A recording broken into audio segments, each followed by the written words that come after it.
Nunca fale em público o que você ouviu em segredo. Bem-vindos ao nosso canal, onde buscamos sabedoria para a vida diária. Hoje, vamos mergulhar em um tema que pode construir ou destruir vidas: o poder das nossas palavras. Você já parou para pensar em quantas vidas foram arruinadas por uma única conversa? Quantos casamentos desmoronaram, amizades de anos foram sepultadas e reputações manchadas para sempre? Tudo porque alguém não conseguiu guardar um segredo? A Bíblia, no livro de Provérbios, capítulo 11, versículo 13, nos dá um alerta poderoso. O mexeriqueiro revela o segredo, mas o de espírito fiel o mantém em oculto. Isso não é apenas uma dica de etiqueta social. É um mandamento de sabedoria que protege relacionamentos, preserva a paz e honra o caráter de quem teme a Deus. A verdade é que a língua tem um poder imenso. Ela pode ser usada para abençoar, para curar, para edificar. Mas também pode ser usada como uma arma para ferir, para dividir e para destruir. E uma das formas mais destrutivas de usar a língua é revelando segredos que nos foram confiados. Quando alguém abre o coração para nós, está nos entregando um tesouro de confiança. Trair essa confiança é como roubar algo de valor inestimável. Ao longo desta série, vamos explorar as consequências profundas de falar o que deveria permanecer em silêncio. Vamos usar histórias e exemplos para entender por que guardar um segredo é um ato de amor, lealdade e sabedoria. E mais importante, vamos aprender como cultivar um espírito fiel, capaz de ser um porto seguro para os outros, em vez de uma fonte de dor e traição. Fique conosco, pois o que vamos discutir aqui pode transformar a maneira como você se relaciona com todos ao seu redor. Vamos imaginar uma cena. Pense em uma mulher chamada Laura.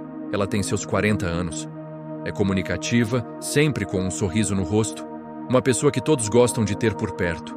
Um dia, sua amiga Joana, um pouco mais jovem, mãe de 2 filhos, com um semblante um pouco mais cansado e triste, a procura. Joana precisa desabafar.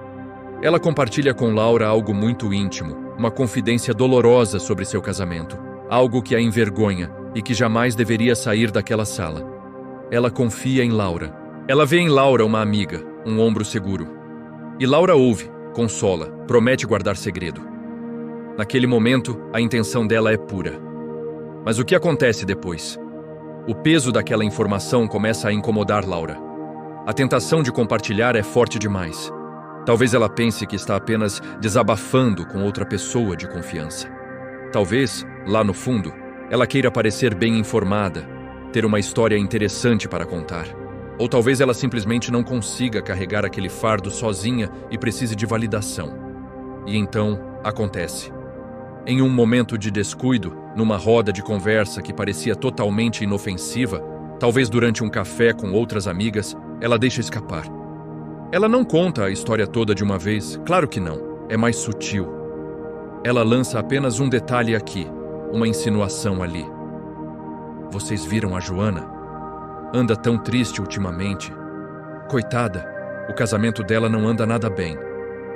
Ou talvez, fiquei sabendo de uma coisa sobre a Joana, mas não posso contar, só peço que orem por ela, a situação é bem delicada. Parece inofensivo, não é? Ela pode até pensar que está ajudando, pedindo orações, mas o veneno já foi lançado. As palavras começam a se espalhar como fogo em palha seca. O que era um segredo íntimo, agora vira fofoca. O que era uma confidência dolorosa, vira especulação pública. Cada pessoa que ouve adiciona um detalhe, distorce um fato, cria uma nova versão. A dor de Joana se transforma em entretenimento para tardes vazias. E o que era um ato de confiança, agora se transformou em um ato de traição. A semente da destruição foi plantada com apenas algumas palavras descuidadas. Agora, vamos nos colocar no lugar de Joana. Imagine a dor dela quando descobre que seu segredo mais profundo foi exposto. Não foi de uma vez.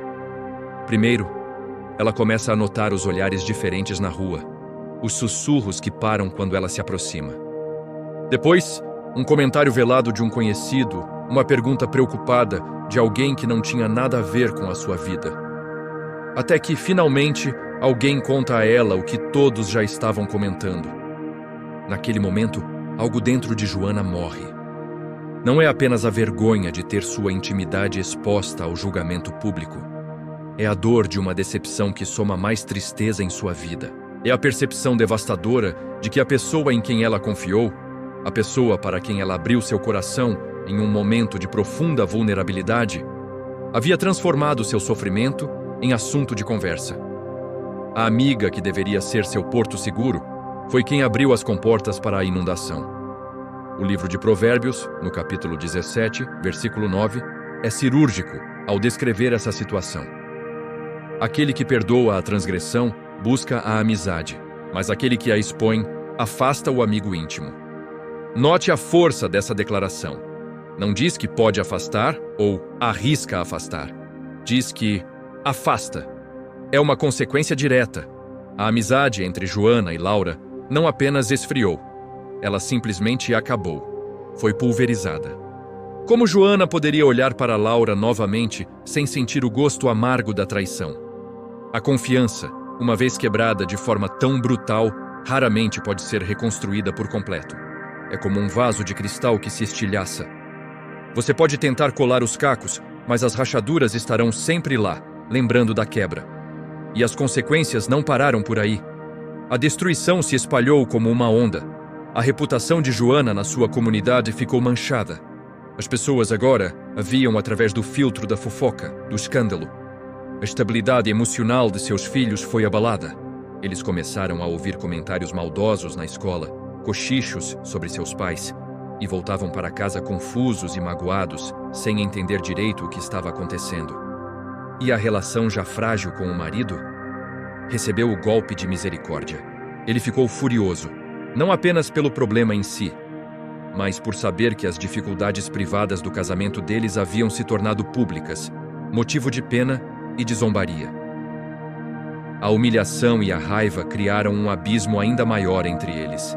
Tudo isso, absolutamente tudo isso, por causa de algumas palavras ditas sem pensar. Palavras que Laura talvez já tenha até esquecido que disse. Mas para Joana e sua família, essas palavras criaram feridas que talvez nunca cicatrizem completamente.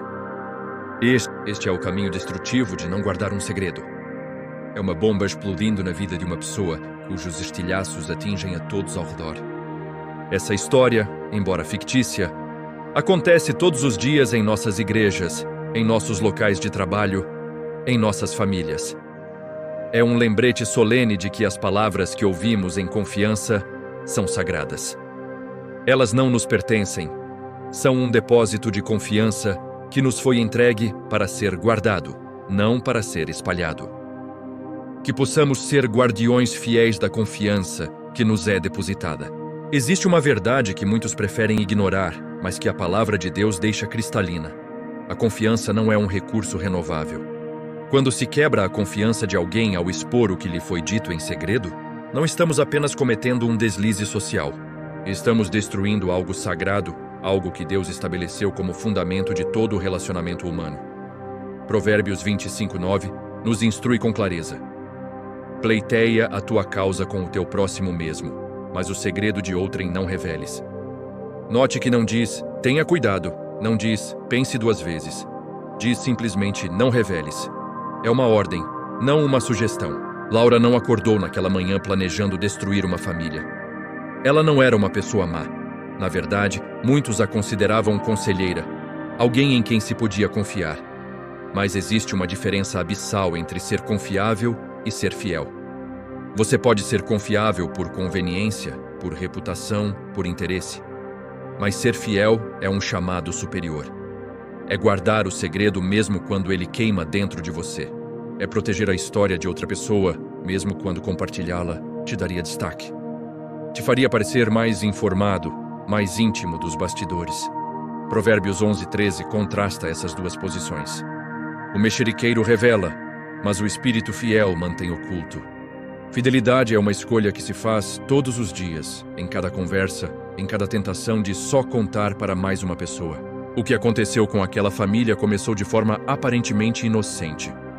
Laura estava tomando café com outra amiga, alguém que ela também considerava de confiança. E no meio da conversa, quase como quem não quer nada, ela soltou uma frase. Uma única frase. Você sabia que a Joana está passando por uns problemas sérios no casamento? A amiga, claro, ficou curiosa. Que tipo de problemas? E ali começou o desmoronamento. Cada detalhe revelado era como arrancar um tijolo da fundação de uma casa. No início, parece que nada vai acontecer, mas quando você remove tijolos suficientes, toda a estrutura desaba. E foi exatamente isso que aconteceu. A Bíblia usa uma imagem poderosa em Provérbios 26, 22. As palavras do mexeriqueiro são como petiscos deliciosos, descem até o íntimo do ventre. Repare na escolha de palavras. Petiscos deliciosos. É isso que a fofoca é. Ela tem um sabor sedutor. Ela alimenta a nossa curiosidade, nossa sensação de estar por dentro, nossa falsa superioridade moral ao julgar a vida dos outros. Mas o versículo não para aí. Ele diz que essas palavras descem até o íntimo do ventre. Elas não ficam apenas na superfície. Elas penetram, contaminam, envenenam por dentro. A pessoa que ouviu aquele segredo revelado carregou aquilo consigo. E não conseguiu guardar. Ela contou para mais alguém, que contou para outro, que contou para mais um. E em questão de dias, o que era uma confidência privada virou assunto de grupo de WhatsApp. De conversas depois do culto, de olhares de pena e comentários sussurrados. Joana desabou ao perceber que a pessoa em quem ela havia confiado, a pessoa para quem ela havia aberto seu coração em um momento de profunda vulnerabilidade, havia transformado seu sofrimento em entretenimento. Provérbios 17, 9 declara: aquele que perdoa a transgressão busca a amizade, mas aquele que a expõe afasta o amigo íntimo. Mas a tragédia não parou aí. O marido de Joana, sentindo-se exposto e humilhado, começou a se afastar emocionalmente. Afinal, como reconstruir um casamento quando toda a igreja já sabe dos seus problemas? Como buscar ajuda quando você sente que todos já estão julgando, comentando, tomando partido? A pressão da exposição se tornou tão insuportável que, em vez de lutarem juntos pelo casamento, eles se voltaram um contra o outro. As palavras precipitadas de Laura não apenas quebraram uma confiança, elas destruíram um casamento, desestabilizaram uma família, marcaram crianças e criaram divisões em toda uma comunidade. E tudo isso porque alguém não teve sabedoria suficiente para calar a boca. A lição aqui é profunda e dolorosa. Suas palavras têm poder de vida e morte. Provérbios 18, 21 não está exagerando quando afirma: a morte e a vida estão no poder da língua. Você pode literalmente matar relacionamentos, reputações, esperanças e futuros com as palavras que você escolhe dizer. E o mais assustador é que, uma vez que as palavras saem da sua boca, você perde completamente o controle sobre elas. Você não pode determinar quem mais vai ouvir, como a informação vai ser distorcida, que consequências vão se desdobrar. É como soltar uma flecha. Uma vez disparada, não há como trazê-la de volta. O alvo será atingido e o dano será feito. Se você já foi vítima de alguém que revelou seus segredos, você sabe exatamente do que estou falando. Você conhece a dor de ter sua confiança violada. Você conhece a sensação de nunca mais conseguir confiar plenamente naquela pessoa. E talvez, só talvez, você também já foi a pessoa que revelou o segredo de alguém. Talvez você tenha pensado que não era tão sério assim, que aquela pessoa nunca ia descobrir, que compartilhar aquilo era necessário para desabafar, para pedir oração, para alertar outros. Mas no fundo, você sabe a verdade. Não era necessário. Era conveniente. Era tentador. Era satisfatório. E agora você carrega o peso de ter causado um dano que não pode ser desfeito. Se isso é você, deixe nos comentários agora a frase: Senhor, guarda minha língua, como um compromisso de mudança a partir de hoje. Nunca fale em público o que ouviu em segredo. Parte 3. Existe uma pergunta que tem perseguido Laura desde o dia em que tudo desmoronou. É possível reconstruir o que foi destruído por palavras precipitadas? A resposta bíblica é sim, mas com uma ressalva crucial. A reconstrução nunca será idêntica à construção original. Provérbios 24:16 nos dá esperança. Porque 7 vezes cairá o justo e se levantará. Mas note que não diz que ele volta ao mesmo lugar. Diz que ele se levanta. Há movimento, há restauração. Há uma nova versão. mas as cicatrizes permanecerão. As lições foram aprendidas da forma mais dolorosa, e o caminho de volta é sempre mais íngreme do que o caminho da queda. Então sim, há esperança. Mas não será fácil. E definitivamente não será rápido. A reconstrução da confiança é medida em anos, não em semanas. Em ações consistentes, não em palavras bonitas. Em fidelidade comprovada, não em promessas vazias. Vamos ao desfecho da história. Depois que o segredo foi exposto e o estrago foi feito, a família de Joana passou por meses extremamente difíceis. O casamento, que já estava frágil, se estilhaçou completamente. Houve separação, houve advogados, houve batalhas pela guarda dos filhos. A igreja inteira testemunhou o naufrágio em tempo real. E Laura, a mulher que havia revelado o segredo? Ela se tornou uma pária. As pessoas a evitavam. Conversas cessavam quando ela se aproximava. Ela foi gentilmente removida de posições de liderança. Perdeu amigas que considerava próximas. Sua própria família foi afetada pela reputação que ela havia criado. E a dor do arrependimento era tão intensa que houve noites em que ela não conseguia dormir, sufocada pelo peso da culpa. Provérbios 13:15 descreve perfeitamente sua situação. O bom entendimento dá graça, mas o caminho dos pérfidos é áspero. O caminho que ela havia escolhido era áspero demais. Cada dia era uma lembrança dolorosa de que suas palavras haviam causado uma destruição que ela não podia desfazer. Mas então algo começou a mudar. Não de uma hora para outra. Não através de um pedido de desculpas eloquente ou de uma tentativa desesperada de consertar as coisas, mas através de algo muito mais profundo: arrependimento genuíno. Ela parou de tentar se justificar. Parou de minimizar o que havia feito. Parou de esperar que as pessoas a perdoassem rapidamente. Ela simplesmente assumiu total responsabilidade. Buscou conselho pastoral, se submeteu a um processo de restauração e começou a viver de forma radicalmente diferente. Provérbios 28:13 estava se cumprindo na vida dela. O que encobre as suas transgressões nunca prosperará, mas o que as confessa e deixa alcançará misericórdia. Ela confessou sem rodeios. Não, eu errei, mas não, eu não tive intenção de. Não, você também tem sua parte nisso. Apenas, eu piquei, eu causei isso, eu quebrei a confiança e vou passar o resto da minha vida provando que mudei.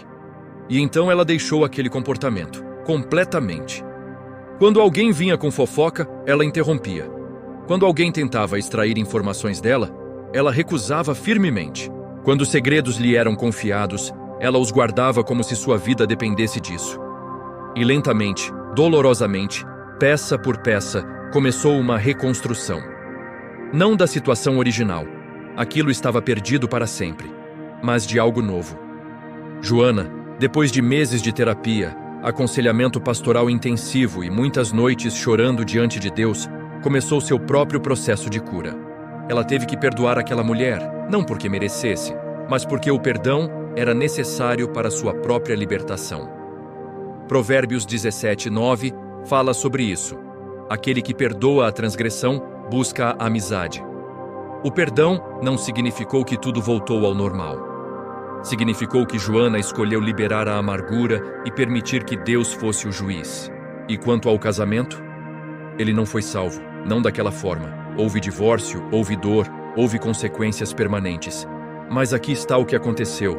Depois de 2 anos separados, depois de muito crescimento individual, terapia, restauração espiritual e transformação genuína, Joana e o marido começaram a se reaproximar. Não como os mesmos de antes, mas como pessoas diferentes, mais maduras, mais quebrantadas, mais conscientes de suas próprias falhas. E 3 anos após a separação inicial, eles se casaram novamente. Não foi uma volta ao passado, foi um recomeço, uma nova aliança, uma nova família construída sobre fundamentos mais sólidos. Os filhos, que haviam sofrido tanto, testemunharam algo poderoso, que mesmo quando tudo desmorona, Deus pode reconstruir. Não da mesma forma, mas de uma forma nova. E aquela mulher que havia causado tudo, ela não participou da reconstrução diretamente. Não era seu lugar. Mas ela testemunhou de longe e carregou em seu coração uma gratidão profunda a Deus por ter trazido restauração apesar do estrago que ela havia causado. Ela também mudou. Tornou-se conhecida como alguém extremamente confiável, alguém que havia aprendido, da forma mais dolorosa possível, o poder destrutivo das palavras. E agora usava sua história como advertência para outros, sempre dizendo: aprenda com meu erro, não faça o que eu fiz, porque o preço é alto demais. Provérbios 4:23 captura a essência dessa jornada. Sobre tudo o que se deve guardar, guarda o teu coração, porque dele procedem as fontes da vida. O coração transformado produz palavras transformadas, e palavras transformadas produzem vida ao invés de morte. A mulher que antes espalhava segredos agora guardava confidências como tesouros sagrados. A mulher que antes alimentava fofocas agora interrompia conversas destrutivas. A mulher que antes usava palavras como armas agora as usava como bálsamo. E embora ela nunca pudesse desfazer completamente o passado, ela podia viver um presente diferente. Podia construir um futuro onde sua língua seria instrumento de edificação, não de destruição. Provérbios 10:11 resume perfeitamente essa transformação. A boca do justo é fonte de vida. Ela não era mais conhecida pela destruição que causou, mas pela vida que agora espalhava através de palavras sábias, medidas e cheias de graça. Então, qual é a lição final dessa história toda? É que suas palavras têm um poder que você provavelmente subestima. Elas podem matar ou dar vida. Podem construir ou destruir. Podem unir ou separar. E quando você está diante de um segredo, diante de uma informação delicada, diante da tentação de só contar para mais uma pessoa, você está literalmente diante de uma escolha entre vida e morte. Provérbios 18:21. Não está sendo poético quando afirma: a morte e a vida estão no poder da língua. O que bem a utiliza, come do seu fruto. Você vai escolher vida? Ou vai escolher morte? Vai escolher proteger? Ou vai escolher expor? Vai escolher ser fiel? Ou vai escolher satisfazer sua carne? Porque essa escolha tem consequências eternas para você, para as pessoas envolvidas e para o reino de Deus que você afirma servir. Escolha sabiamente, porque uma vez que as palavras saem da sua boca, você nunca mais terá controle sobre elas. E o que foi quebrado, mesmo que possa ser reconstruído, nunca mais será exatamente o mesmo. Se você chegou até aqui, isso não é coincidência. Deus está falando com você de uma forma muito específica hoje. Talvez você seja aquela pessoa que já teve sua confiança quebrada por alguém que revelou seus segredos. Talvez você seja aquela pessoa que, neste exato momento, está carregando o peso da culpa por ter exposto algo que deveria ter permanecido em sigilo. Ou talvez você esteja exatamente naquela encruzilhada, com uma informação nas mãos, se perguntando se deve ou não compartilhar. Seja qual for sua situação, saiba disso. O que você ouviu hoje não foi por acaso. Foi um alerta. Foi um chamado. Foi uma oportunidade de mudança antes que seja tarde demais. Provérbios 4, 20, 22 nos instrui. Filho meu, atenta para as minhas palavras. As minhas razões inclina o teu ouvido. Não as deixes apartar-se dos teus olhos.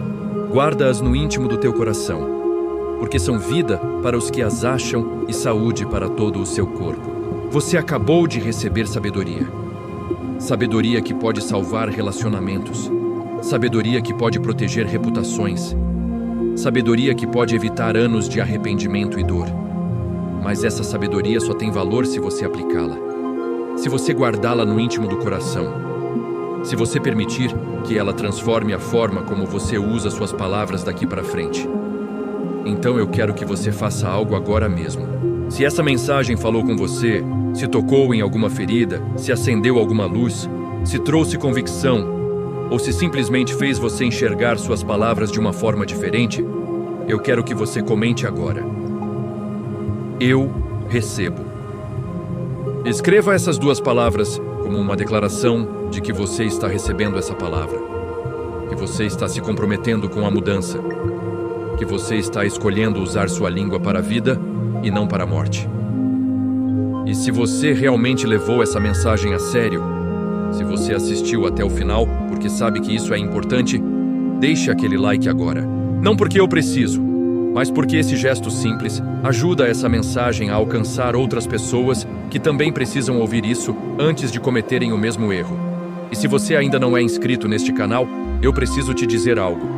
Este não é mais um canal de mensagens superficiais e motivação barata. Aqui, a palavra de Deus é pregada sem diluição, sem medo, sem compromisso com a popularidade. Aqui nós falamos a verdade que transforma, mesmo quando ela incomoda. Então, se você quer continuar sendo confrontado, desafiado e transformado pela verdade bíblica, clique agora no botão de inscrição e ative o sininho, porque toda semana há uma nova mensagem que pode mudar completamente a direção da sua vida. E você não quer perder isso. Agora eu quero orar por você. Não importa onde você esteja, não importa o que você tenha feito, não importa quantas palavras precipitadas você já tenha falado. Vamos juntos diante do trono da graça. Pai Celestial, eu oro agora por cada pessoa que ouviu esta mensagem. Senhor, que o Teu Espírito Santo trabalhe profundamente no coração de cada um. Para aqueles que foram feridos por palavras precipitadas, eu peço cura. Cura emocional, cura relacional, cura espiritual. Que eles possam perdoar da mesma forma que Tu perdoas. Para aqueles que usaram suas palavras de forma destrutiva, eu peço convicção genuína e arrependimento verdadeiro. Dá a eles coragem para buscar perdão e força para viverem de forma diferente daqui para frente. E para todos nós, Senhor, coloca uma guarda na nossa boca. Que Provérbios 141:3 seja nossa oração constante. Põe, Senhor, uma guarda à minha boca. Vigia a porta dos meus lábios. Que nossas palavras sejam sempre temperadas com graça, cheias de sabedoria e que produzam vida onde quer que sejam ditas. Que nunca mais sejamos conhecidos como aqueles que destroem com palavras, mas como aqueles que edificam, que encorajam, que trazem esperança. Em nome de Jesus. Amém. E antes de você sair, eu tenho uma recomendação especial para você. Se essa mensagem sobre o poder destrutivo das palavras precipitadas tocou em você, então você precisa assistir todos os vídeos desta série. Continue essa jornada de transformação. E que Deus continue falando ao seu coração através da sua palavra. Graça e paz.